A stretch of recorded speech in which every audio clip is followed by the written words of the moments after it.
Guys, for today's video, gagawa ako ng hindi ko alam anong tawag dito guys. Basta iihawin ko to, ilalagay ko siya sa foil, yung tilapia. First step, lalagyan ko ng mantika yung foil para hindi dumikit yung tilapia kapag iniihaw na natin. Ayan. Tapos, maglalagay tayo dito ng mga ricado. Tapos, sibuyas. So, hindi ko siya sa loob ng tilapia inilagay. Dito ko siya ilagay sa labas. Tapos, luya.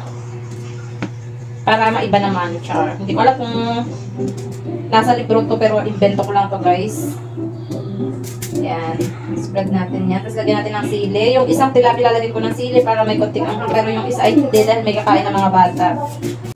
Tapos, meron ako ditong minix na pampalasa, asin, magic sarap, tsaka paminta. Ilalagay natin yan dyan. Tapos yan, ilalagay lang natin siya dyan. Ganyan.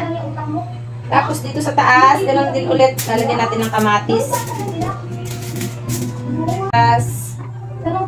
Ano inilagay dun sa kabila, ganun din. Tapos luya, pangtanggal ng lansa.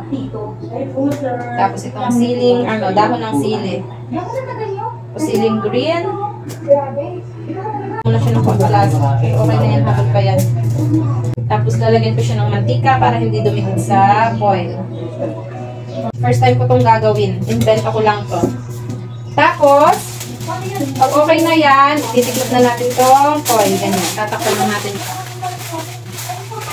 Ito yan sa, ihawin natin sa uling. Tapos, diba? So, ihawin ko na yan, guys. Ang ating tilapia, on the way na siya para matusta, char. Yan.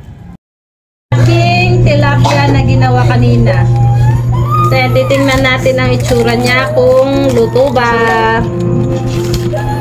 So, ayan na guys, ang itsura niya. Wow! Ang sarap! Diba? Ang juicy. Ulam for today is tilapia with sausawan, tuyo, kalamansi, sili, kamatis. Ayan, sarap.